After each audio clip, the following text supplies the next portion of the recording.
So, hello everyone. Can you hear me? Mic check 1 2 1 2.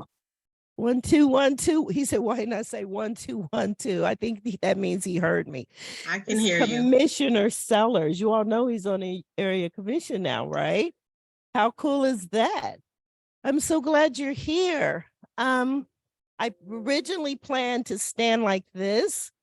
So that's how I made the table. So now I'm just gonna stand like this or over on this side or something. So if y'all need me, just yell. But I just wanted to say welcome, and I would love for everyone to introduce themselves going around the room, and a quick icebreaker would be what would you tell your 20-year-old self right now? At your age, what would you tell your 20-year-old self? I'll start. My name is Tanya Long, and I'm glad you all are here. Welcome to the Wyland Park Civic Association meeting. And what I would tell my 20-year-old self would be stay the course, because I had plans and life got derailed, but I would have told myself no matter what, stay the course. So, okay, I'm going to serve our Zoom people if you are okay with that. Okay, Miss Garrett. Hello, can you hear me? Yes. Just say your name and uh-oh, you're muted yourself again, Miss Garrett. There Can you hear go. me now? Yes, ma'am. Okay. My name is Dorinda Garrett. I'm here to represent the 7th Avenue Community Missionary Baptist Thank Church. you so much. And what I would tell my 20-year-old self is probably the same thing, stay the course. You're going to do fine. Okay. Thank you so much. And Commissioner Sellers.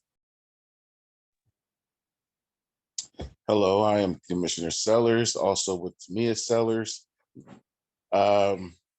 She's in the kitchen cooking dinner right now, but what would I tell my her 20-year-old self said she would tell her, she said she would tell her 20-year-old self, don't do it. What? Yeah, she said, don't do it. I don't know what that is, but it's the opposite of Nike. For me, You're breaking up can you hear me? barely. Oh, okay. Again, Tamia's in the kitchen. She said she would tell her 20-year-old self, don't do it. And as far as me, I would say probably play football. You would tell your 20-year-old self to play football? I mean, I coach football now, but at that point in time in my life, I was We lost sound. training to be a walk-on for either Cleveland or Cincinnati. So Yeah, hold on, Coach. Can you hear us? Can you hear I us, can hear Miss you. Garrett? Because we can't hear you. Yes, but I can hear you and I can hear Can you hear him. us? I can hear you and I can also hear Commissioner Sellers. Okay. Come back to you.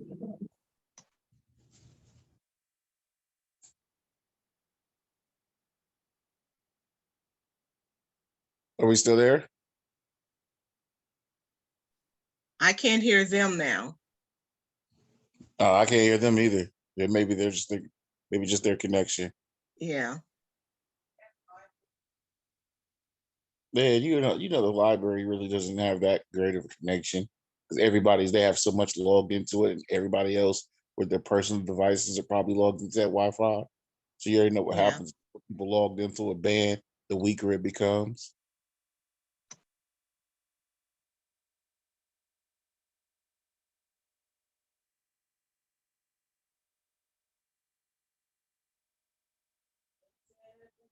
If they are saying something, no, I think they're disconnected because right now it's just me and his sister Garrett. Yeah, I still can't hear anything. Just you. I can hear Yeah. you. I don't even see an image of, oh, okay, there's their image. Well, that, yeah. Yeah, but they're not, you can't hear them at all. And I don't actually think it's a, I was gonna say their image looked froze to me. right. And now it's gone. Mm-hmm. It was on their end. They dropped it.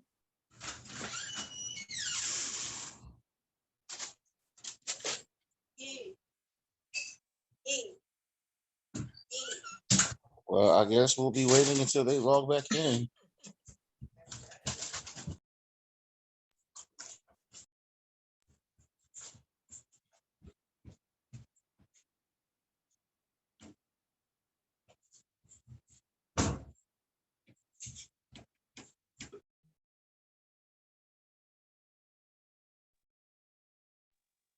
Be right back.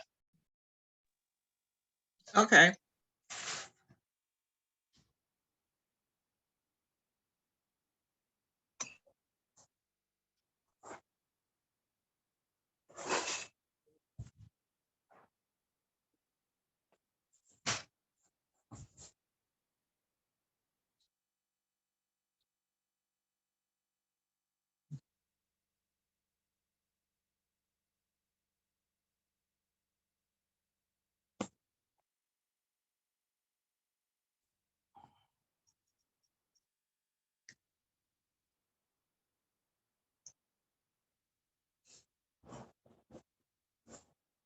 I'm about to send her a text message. Yeah, because I still can't hear them.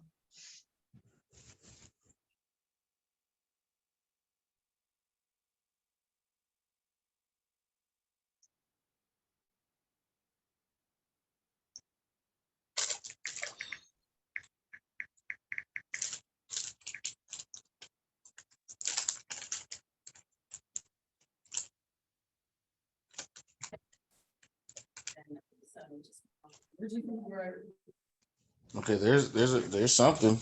Hold on. It was a minute. Can you hear us? Yes. Hello? Testing. Hello. Hello? I can hear you. Can you hear him, Commissioner Sellers?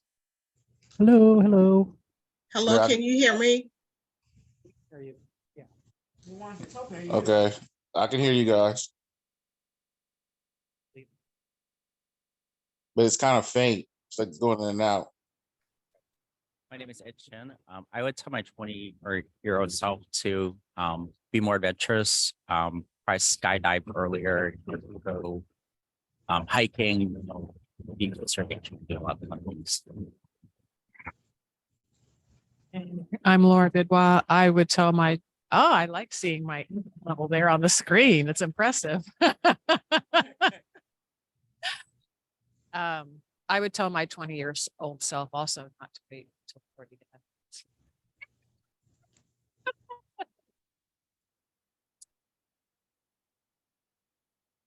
Hi, my name is Donna Madloner, and I live on North Sixth Street.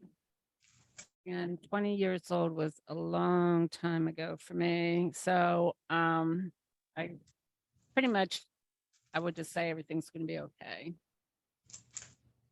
Don't worry so much, Donna. Hi, I'm Alex Ingley.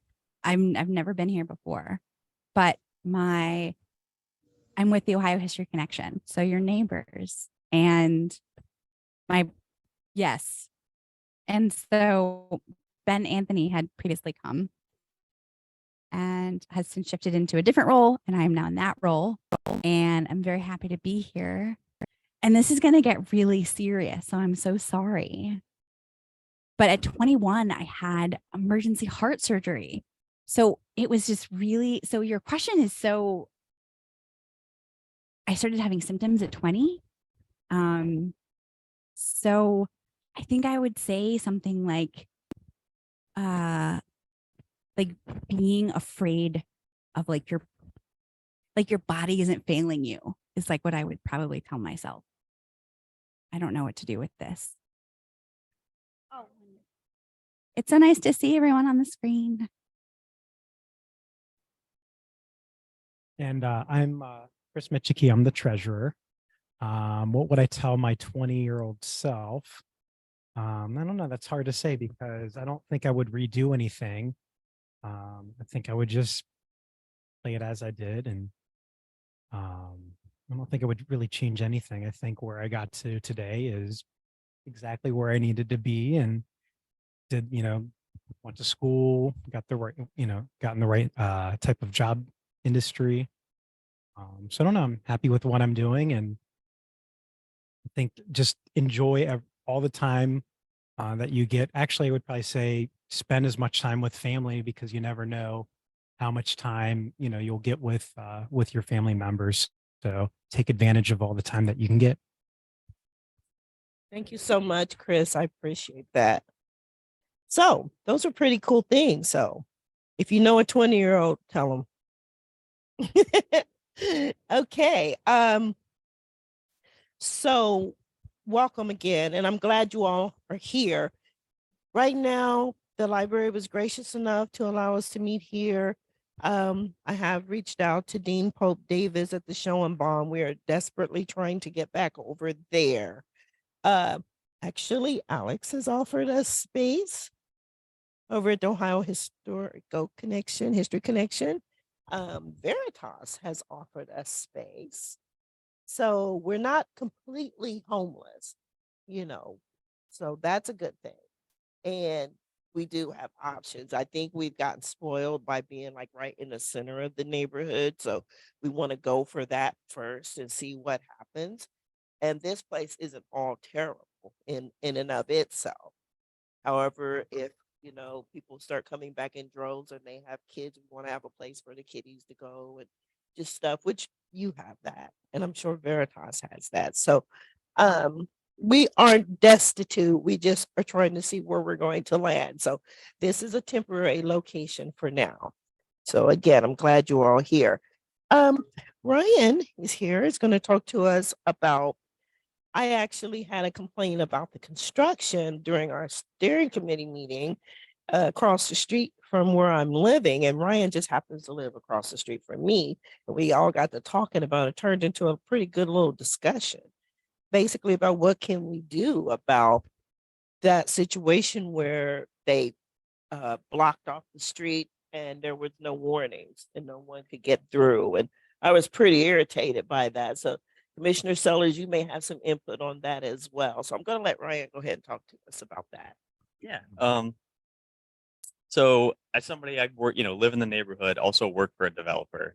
And I think generally the question is when you're having issues or complaints or there's something going wrong with a project you're upset about, how do you get your voice heard? How do you let them know what's going on? And a lot of times people kind of forget that the person out there building the project isn't necessarily the owner.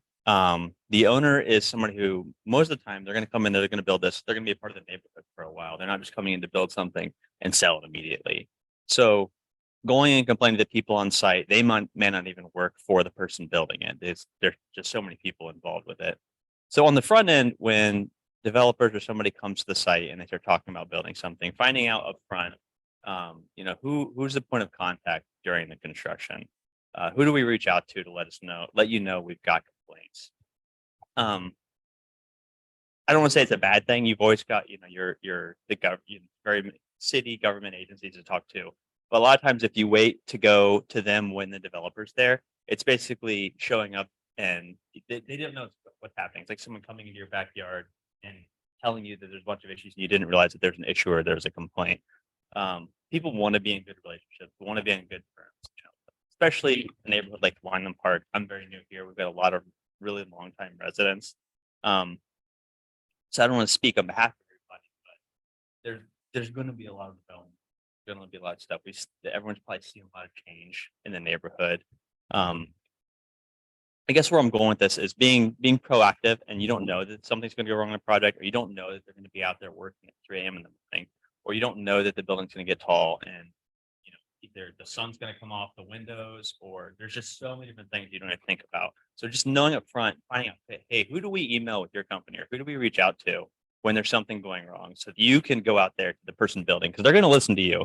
They might not listen to the screaming neighbor that comes across the street to talk to them in the morning. They just want to be out there, get it done, and be done with. but trying to be proactive and planning ahead that's one of the best approaches you can take to this kind of stuff. If you don't get anywhere with that, that's when you can go to some of the various entities within the city and to let them know that, hey, they approved to be working this early in the morning.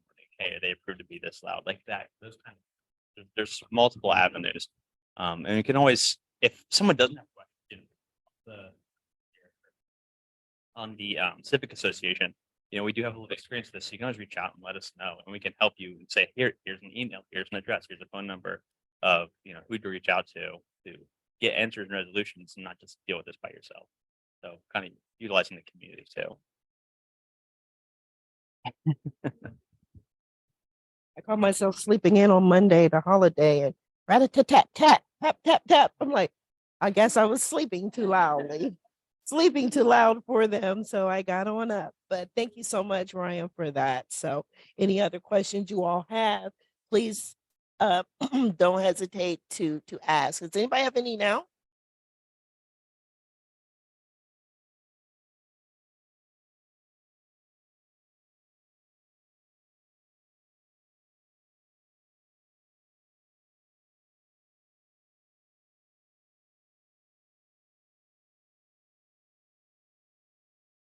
Did you hear that, Commissioner? I think you're on mute. We can't hear what's being said. No, I heard everything. Did you? Mm-hmm. So hold on, let me give Lauren she's gonna ask. I was just asking if the commissioner could tell us something, or if you don't mean to put you on the spot, but like if we, if residents have an issue with a building project and we can't work it out with the owner, what steps do we have with the city to get recourse or get things dealt with? Well, at the area commissions, most of these new developers, when they come in with projects, they have to go through a whole zoning process. And what community members, what I found that they've done is they submit letters of concern and interest into us. We evaluate those letters with those developers. Like example, there's a couple projects that's going on right now on West Lane Avenue and Norwich. And, of course, these are high-rise apartments with retail businesses located at the bottom of them, but they're not within zoning height, or they don't really address the needs of the community. So what they can do is come to these meetings and voice their concern to where we can actually take a vote. You can either actually be in the meeting in person, or you can send a letter to the commissioners to where we can actually take that up with city council. And is that like after the building process has started as well? That's also an option. That's before Yeah. the process. I'm wondering, like, once the building process, once all the zoning gets passed, I mean, my experience has been kind of, yes, there's this whole zoning process, but once the project gets underway, the residents are really at an informational disadvantage in terms of like, what is the rules? Is this happening according to the rules? Who do we call to ensure that our property rights are being respected and that, things are happening according to the agreements that were made initially? So that's kind of what I'm interested in, is like, what can we do after the process is through zoning and the project is underway? Okay. What I can do is, at my next commissioners meeting, I can take this.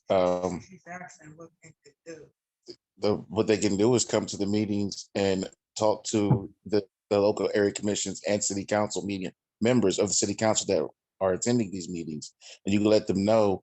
You can address your issues with concerns of construction that is going on after the voting process is done. I mean, trust me, believe me, I have an issue with a lot of the construction that's going on right now, because it limits pedestrian walkways. It causes a hindrance with travel paths, with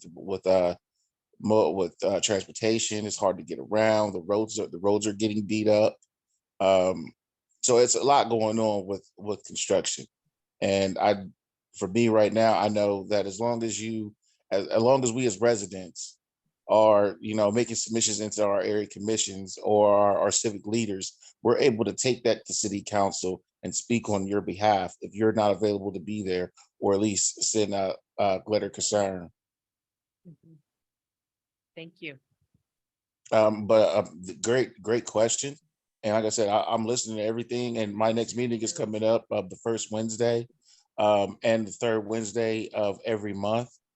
And those are meetings where I actually take what I'm hearing from community residents and leaders, and I'm taking that to the commissions and saying, we need to discuss these matters because this is what my community is talking about.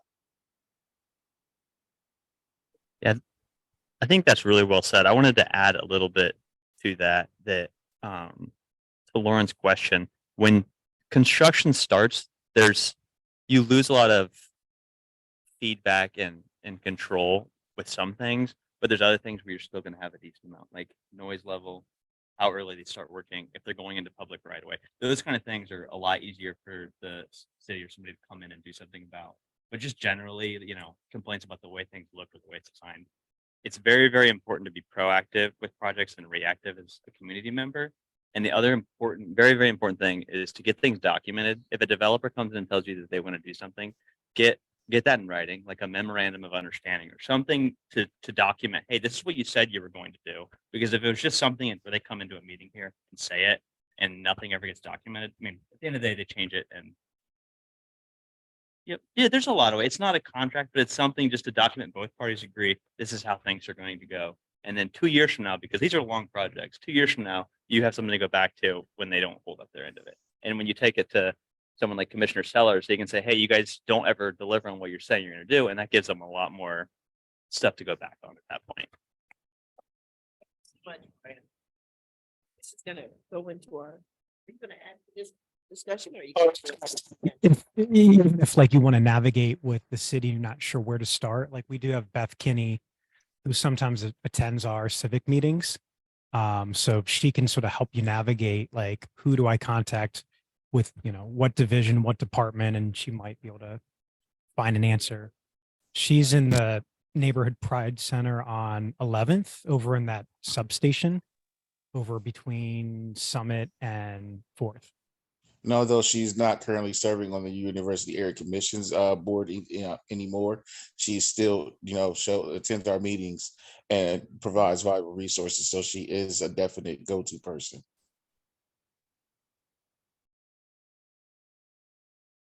Did you want me to move on to the financial report?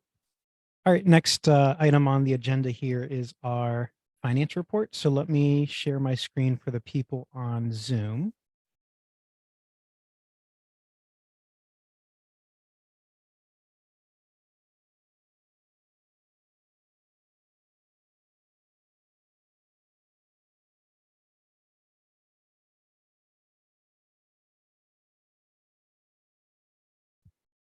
Let's see here. If I get into, I don't want this.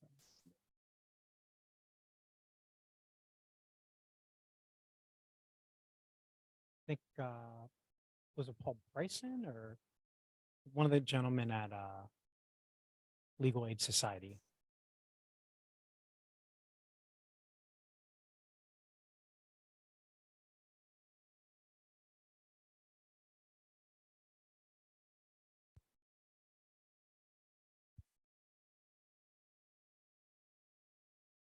All right. Can you guys see the screen on Zoom? Yes. Okay. We can see it. All right. So first item here is we'll just start with our beginning and ending balance of our checking account. So beginning of 2022, we started with $7,261.54. And then ending balance $4,846.03. And that's a net change of $2,415.51. Next slide here just is covering where we received some of our funding.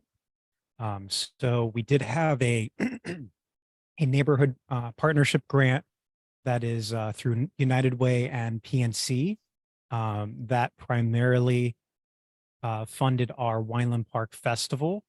And this was actually a grant, I believe, from 2020. And with COVID, we sort of moved the the grant to our 2022 festival last year in August. So $2,550 came from there. We also had a national night out in summer of 2022. So that the city of Columbus reimbursed us for some expenses with ice cream and snacks, various things that we had held at the park. And surprisingly, we had Mayor Ginther show up to that event. So that was something we weren't really expecting. And then they also did bring some of those police, the puppies. They weren't canine units. They were like a therapy dog. So if there was like a victim at like some scene, apparently they have some puppies that they bring on site to provide therapy. Then we also gathered up some donations from various Wineland Park residents. So we gathered $1,812, and we'll speak where that went to on the next slide here in a moment. And then lastly, we did have a donation from the First Congregational Church, the UCC Church downtown. I think Steve Sterrett is a member of that church. And Tanya, do you recall who was the lady that it was a former Wineland Park resident? And so there was a former resident that I think she had passed. And so the members of that church had gathered up some funds, and they initially came to us saying, we would like you to build a playground. But unfortunately, we told them, well, we don't own land, so we can't really accomplish that type of task. So Tanya and I went back and forth with them and sort of shared what events, we, the Civic, do. And then they graciously said, well, that sounds fine. So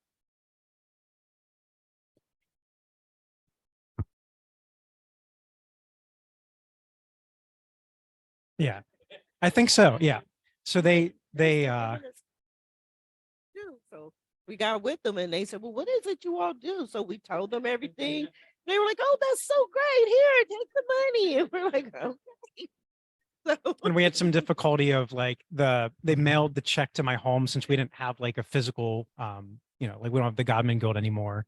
And so the post office wouldn't deliver that check to my home, even though it was addressed properly. And they returned it back to them. So then we had to ask the church to send it again. So there's a little bit of a debacle back and forth. Yeah. But the church was very generous to lend or provide a donation for our Civic. So that totaled $5,597.86.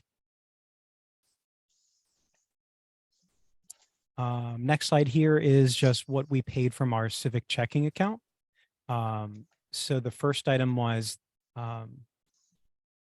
we as residents collected $1,812, and that was a fund for Tanya's son, Joshua.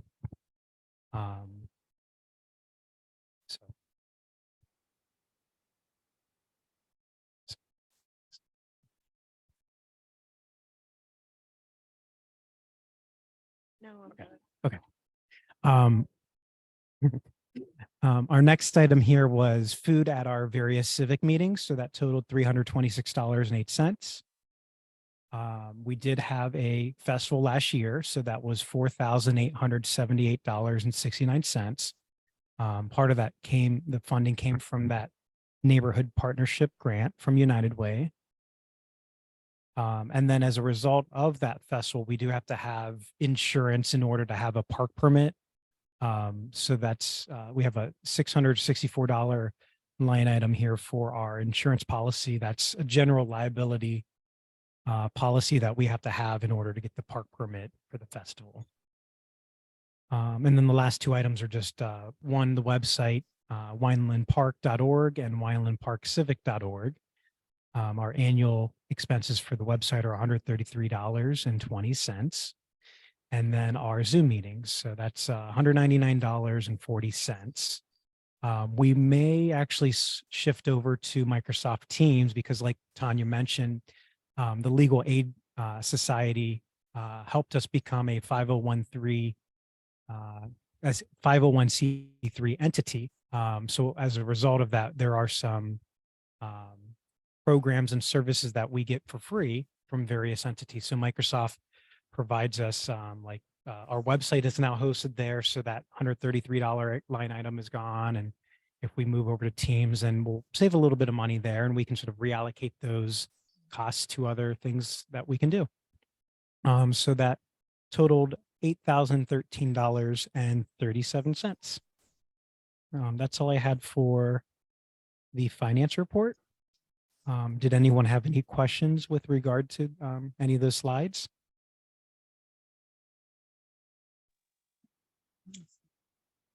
Commissioner Sellers, did you have a question?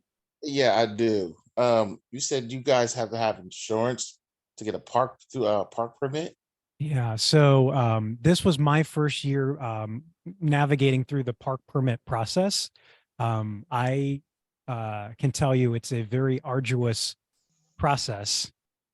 Yeah, because when Laura and Omar brought me on as an interim treasurer, that was one of the items I asked, why do we have an insurance policy? Why would we as a civic need something? And I think Steve Sterrett had advised, well, it's actually because of the festival. And that's just to protect the civic in case if someone got hurt, we would potentially be liable, if anything were to happen during that festival. Okay, understood. It is a just raised requirement of the just permit. raised a question with me because my little league team, we've been practicing there for years, and we've always gotten a permit through Yeah. Park and Recs to rent the park, and insurance was already included within the permit. Well, ours is like an event permit, so I don't know if like your permit is something different. We had to get like approvals from the police department for, providing the number of attendees. We had to get something approved with the fire department.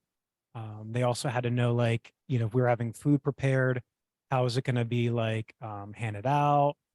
It's the same Were thing we with gonna have Park and Recs. They Yeah, ask so it was a us- very, very long process. Now that I've navigated through that and documented some of those steps, hopefully our next year won't be as painful, but it was definitely a several month back and forth process. And I mean, we made through it, but I don't know, the city just needs to be thorough, I guess. So yeah, that's where I think the policy itself, I think, was around $400 and $500. And then with our vendor that we use for the tables and chairs, we were trying to use a former vendor that we used in prior years, and they sort of fell through at the very, very last moment. And so I found a different vendor to use in place of them, but they didn't provide any policy in case we damaged their tables and chairs. So then I had to go through Erie Insurance to get an additional rider in case we damaged all their equipment. So 664 was that total for it. I mean, purely for the festival. It's a little pricey to hold that festival, but when we get neighborhood partnership grants, that can certainly help offset some of that burden. Right. Okay. Any other questions? Did anyone? No? All right. You're welcome.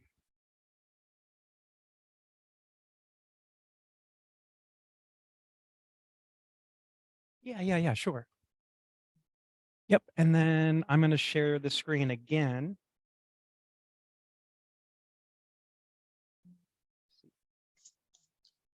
We're going to talk about our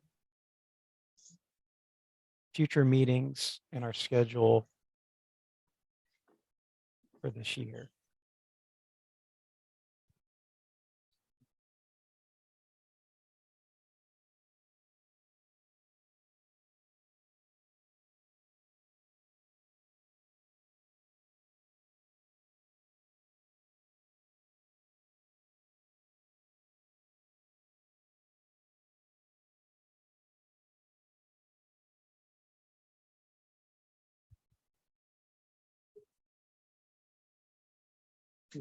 I actually uploaded it in the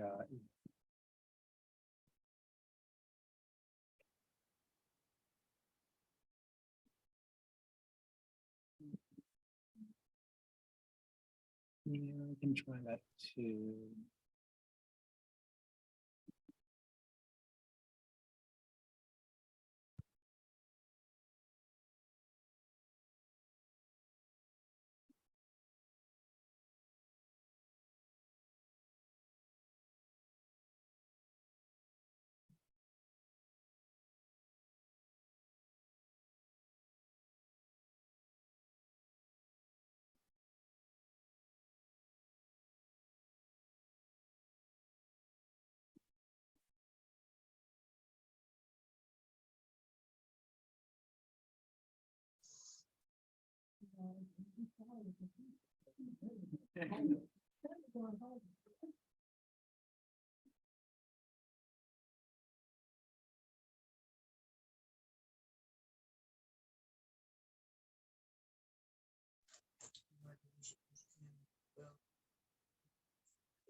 Your internet is so slow.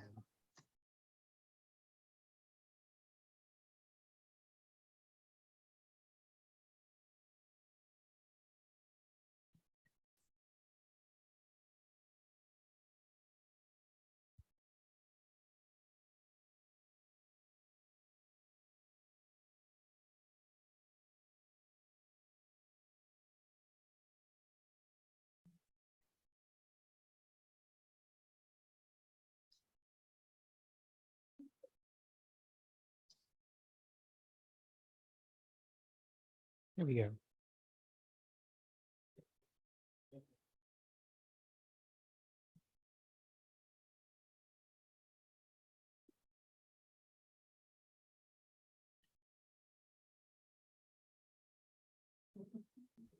Thank you. Sorry about that.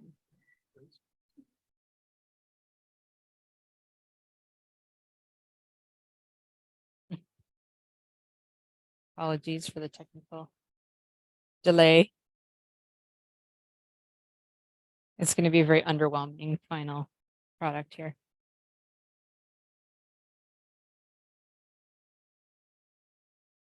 Can you all see the spreadsheet on Zoom? Yes. Okay, great.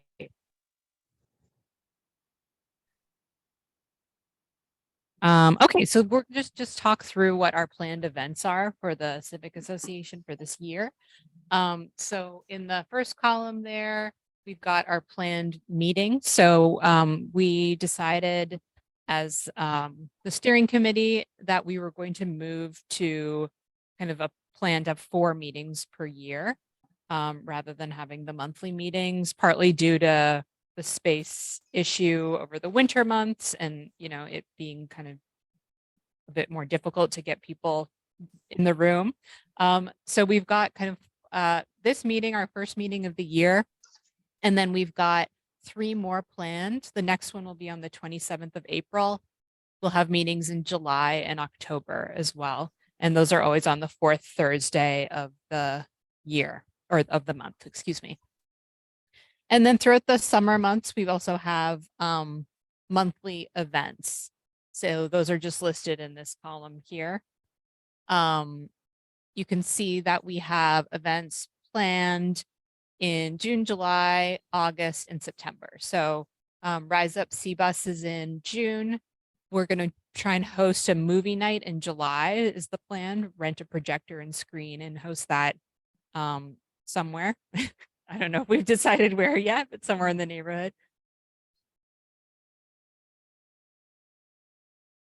At Joyce.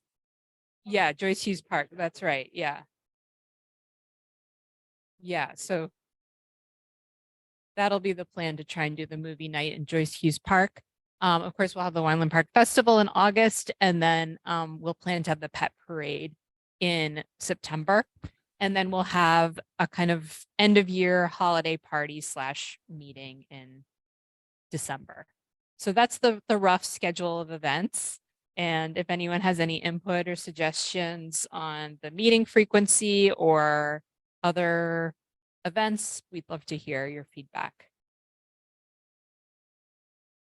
Sorry for all that wait for this very short, not that informative spreadsheet, but anyway. Okay. Briefly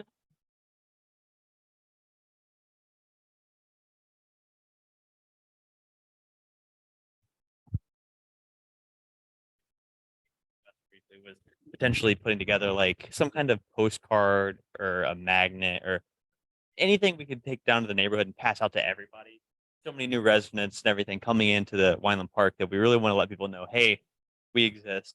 We got a lot of cool stuff planned this year. You can always get some free pizza, see a movie, really participate and get to know your neighbors. So if anyone has any thoughts on that or ideas, more than happy to hear them. What happened to the Wyland Park community newspaper? Is that still in circulation or no? So are you mean like the welcome packet or the newsletter? Newsletter. There was a newsletter, but I guess Miss Susan was over that though. Yeah, so there's no more newsletter. It goes around with news you can use and other events. oh, you're talking about Susan Colbert's the extension. And I get it every now and then. I don't get it with any regularity. Maybe I'll check in with them to see if I'll they're still often get, sending like, that out. Well, I wouldn't say often. I would say every once in a while we'll get something in the mail saying news you can use. But the Wyland Park Civic Association used to have a community flyer newsletter that went out, like a little 2-page booklet, and that will always be key. Always something that can go door to door to connect with your residents, let them know when these meetings are, when these events are. I mean, sure, you can give them a card or a pendant or something, or even a social media blast or whatever. But as long as you're connected with the community to get them out and get them at the table, then every step and every effort is worth it. I actually like that. A little either a 1-pager, front and back, 2-page or whatever. But I love a magnet because who doesn't read a magnet on your refrigerator while you're eating cereal? I'm done. Yes.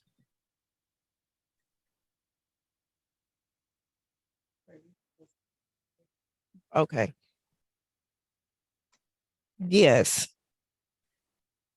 We could crank it out. Think we could figure out how to get that printed. We could do it. We'll figure it out. But thank you, Coach.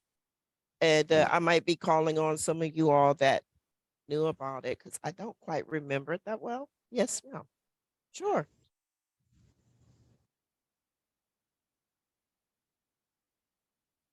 Bring it over. Well, we'll do a door to door. Yeah, we'll do a door to door, and I'll make sure Especially you for get some especially too, and for I'll new make sure residents. you get some too. Especially for new residents is moving in. They're coming into an historic area. So it would help to learn a little bit of history about the neighborhood and the community, what it's evolved from, the neighbors that are the key neighbors and stakeholders that are in the neighborhood to connect with. Yes, Just even just being neighborly. and we'll make sure the church gets some too, Miss Garrett. Thank you. Absolutely, absolutely. We very much value all of our neighbors and all of our partners. When I lived in Italian Village on East 4th Avenue, they actually would throughout the neighborhood they would put like these almost like those for sale sign, but instead of for sale, it would say, "Oh, watch out for street sweeping," and then it would say attend Italian Village Society. I don't think they do that anymore, but that was one way that. Yeah. They would say, "Don't park here, you'll get towed," and also come to the Italian Village Society. That's kind of cool. I mean, two for. Awesome. All right. Anybody else? And turn it back over to Chris because we're now at the volunteers for the festival. So since we're now at the beginning part of the year, we need to start thinking about the festival. It does take, a decent amount of effort to get it set up year after year. So I think, we might have started as early as March, I think last year. So if there are any people that are interested in helping out in any way, we will let people know through our Facebook page, our website, and our email newsletter when we may have some committee meetings. And I think we primarily just had them via Zoom, just to make it easier for everyone in case if they're on the go or don't want to have to, drive into somewhere. So we will probably have meetings maybe once a month, probably not more frequent than that, but as we get closer to the festival, then maybe bi-weekly and then weekly towards the end. So if anyone's interested, let us know. We'll probably Expecting your husband with the bug. Bug is like, hey, don't laugh. He's one of the more popular ones. Kids love him. any questions about the festival or the committee or anything? Not on my end, but we will to do our best as, well, especially me as District 3 Commissioner and the Wyland Park Wildcat Youth Athletic Initiative. We will do our best to help support the festival. Okay, thank you. Appreciate that.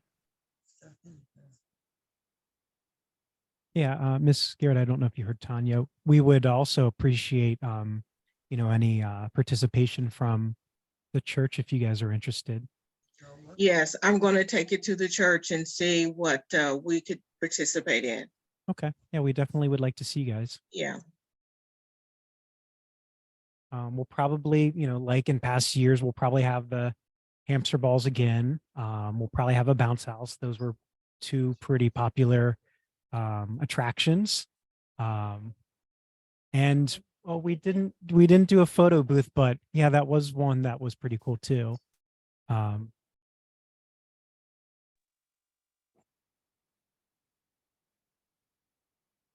We can't hear the questions of the They were comments of just, people that don't have the mic. yeah, so Tanya was just advising the History Connection to come to our festival. I think we had a little bit of a scheduling snafu where you guys weren't able to attend, but you guys did bring free tickets and passes, I believe. Yeah. Hello.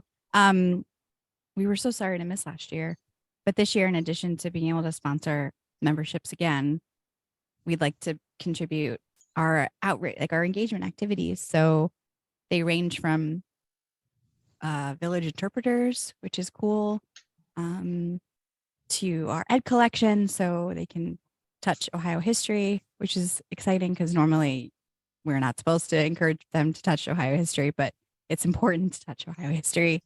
And then just a whole host of other kinds of engagement stuff. So we're excited to be there. You guys have tournaments or games scheduled for these, like sack races and things of that nature, 303 shootouts?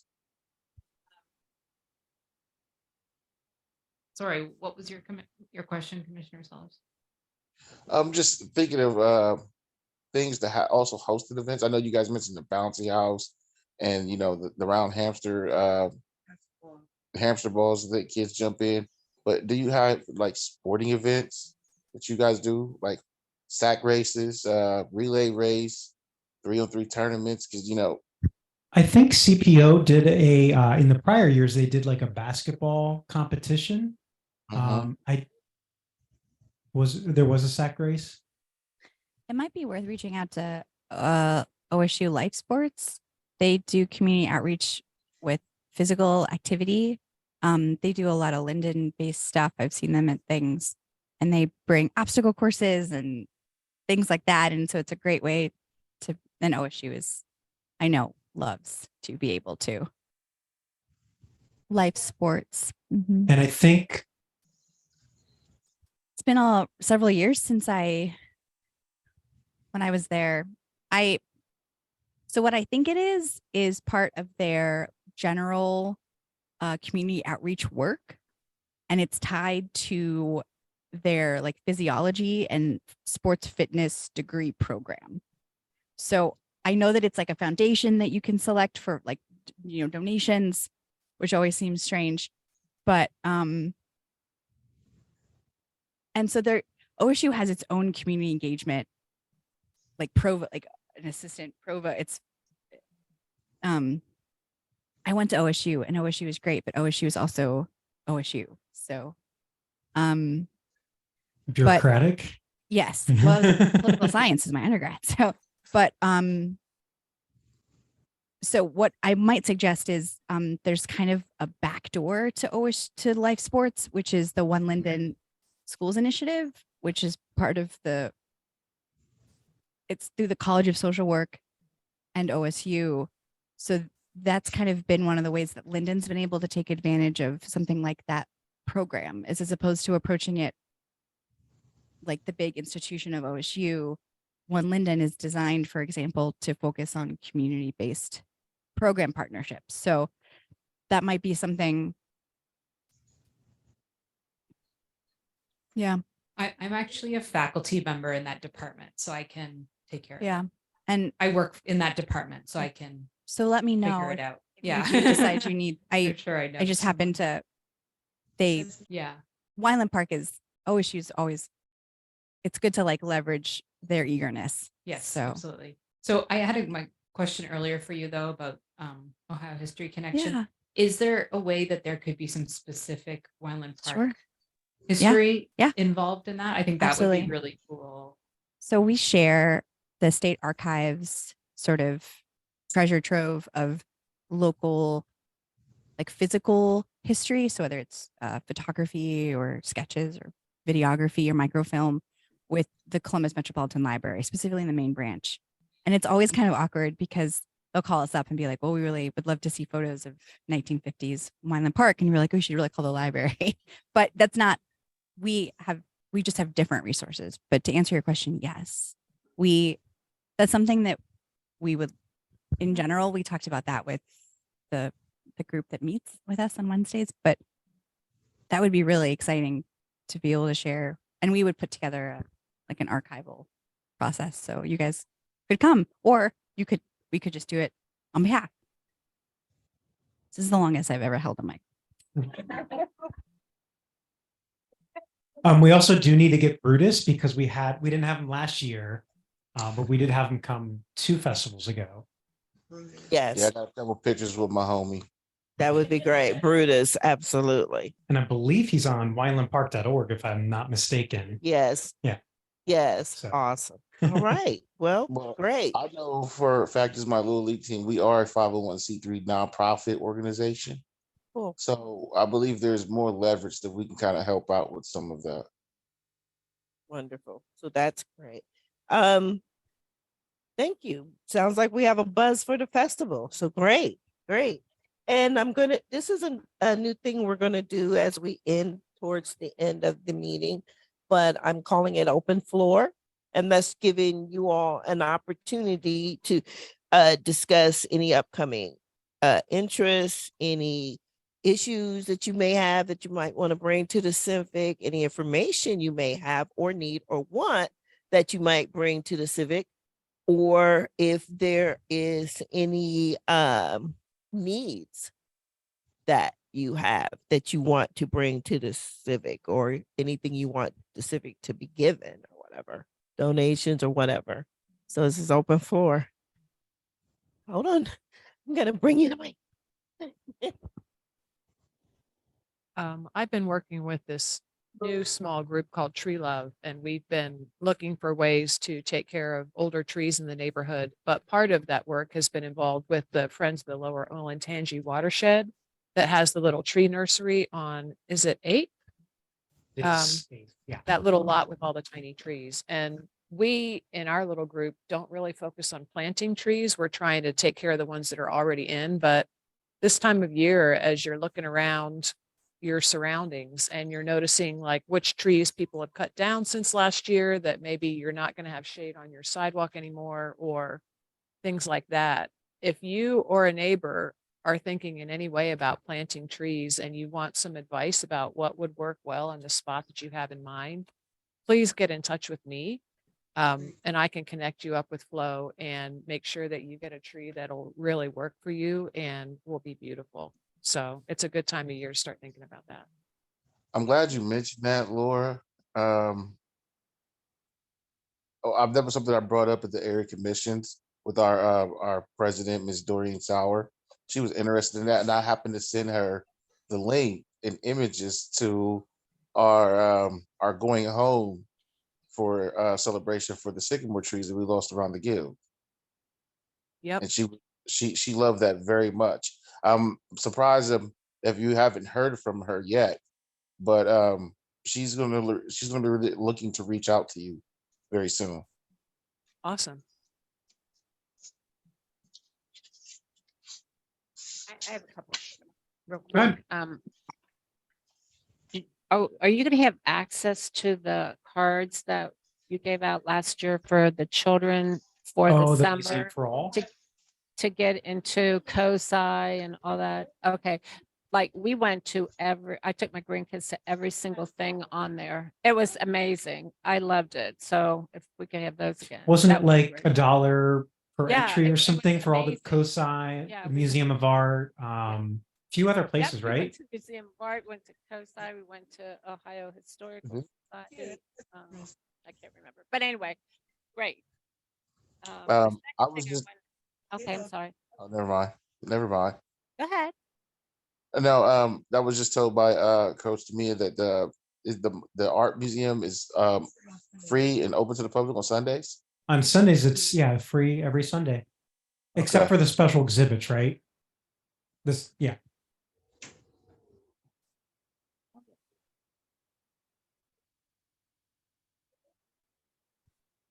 Thursday, you said 9. What was it? 5 to 9 for $5. Okay, and then real quick, I want to make a comment about the land trust houses that are being built. I'm so excited about the 3 of them that are going up. I missed a couple meetings because of COVID and whatever, but my question is, did Hope come to one of the meetings I missed and talked about what was going? No, there was another gentleman that had attended, and it had been There's quite a 4 other while. lots. Does anybody know the plans for the 4 other lots? Single family was first, and then I think they were still interested in other properties that it was probably September, October, it was at the shelter house at the park, and it wasn't Hope, it was another gentleman that had come. So we don't know what their plans are for the other 4 lots. I- Is that correct? If it was, I thought it was at 8. Yeah, I think there were going to be 2 that were going to be doubles, and then the rest of them were going to be singles. And then they'd outline which lots would be developed because they had more than 8 lots in total, but the timeline they weren't 100% certain on, and they were still trying to work out some details on how they would structure it legally with the duplexes, because that's a little bit more nuanced. Yeah, I mean, I remember years and years ago when they first presented the project to us, the land trust, and that we had a housing committee at that time, or was the president of that. And I know we supported doing the doubles or the high density so we could get more people Mhm. to be homeowners in the Mhm. neighborhood. And I was just wondering, I saw the single families go up. I was wondering if they listened to our recommendations. They Right. definitely did. It's That's going to be great. doubles, but I think they're trying to figure out how they're going to structure, because it's almost got to be like a homeowner association, but with Well, only they 2 could cut people. them anyway, so. Yeah. Yep. Okay, that's all I have. Business. Anyone else? Just to mention it, this is our 3rd season as the Wyland Park Wildcats with the Upper Arlington Grandview League, and we are getting ready to start. We're actually opening our doors for recruiting March 1st. Our first big event will be an Easter egg hunt at Wyland Park. Oh, Uh, nice. we're- Very we're nice. That's on the front of the neighborhood. It's going to be open to the community, of course. Bring your kids, family members, come out. What We're day? gonna have- we're Saturday before Easter. we're looking at April 8th. That's a Saturday, because Easter is on the 9th. That falls on the Sunday. Okay, great. And Awesome. then right after that, then that's when we'll be opening up for spring season training. August 10th through the 17th. That'll be that for that whole last week of spring break from when the kids are out of school. April 10th. I'm said August. I'm sorry, April. I'm thinking ahead. And once the kids let out for summer release, then we'll be open for preseason practice leading into our full season. So, you know, as the Wildcats, we get started around this time. So, you know, we're getting ready to get going. That's great. Looking Commissioner, forward. what time is your Easter egg hunt scheduled for? That's going to be noon until 4. Oh, wow, you have other events? That's a lot of eggs. Do you have other events planned? Like sack races and other events, fun We're- stuff? We're in the midst of planning all of that right now. The main attraction is fun. the Easter egg hunt. That's what we want to lead off with from the gate. You know, we're going to get everybody to, as soon as that we get everybody to meet up at one time frame, we'll release everybody at one time. Uh-huh. And You it really just- let the whole area for the little ones. No, I am. No, It's going to be, it's planning. We have things sectioned off because, you know, the biggest Okay. thing is we don't want fights or anybody getting hurt trying to grab an egg. So, Well, as much as they cost anymore, you might have a problem. right. But, you know, there's some eggs, you know, you're actually have like an actual boiled egg inside of a toy egg, and some of the toy eggs will have prizes. Oh, how fun. How fun. Yeah. Well, let us know how that comes out. And if the Civic can help you, just let us know. Okay. We will. We actually have our next Wildcat meeting February 25th, actually this weekend, and that is going to be one of our topics, being the fact that we are like pretty much like months away from that. Okay. And that Easter egg hunt pretty much opens the door, kicks off everything for us this season. Okay. Remind me about that meeting so I can pop in. No problem at all. Thank you. Hey, does anyone else have anything? Pretty good at the Civic. All right, then. Well, thank you all for coming. Take home pizza.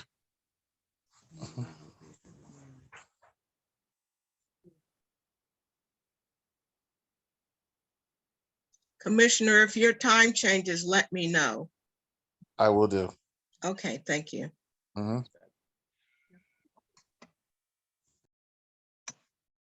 Have a good evening. Thanks for attending.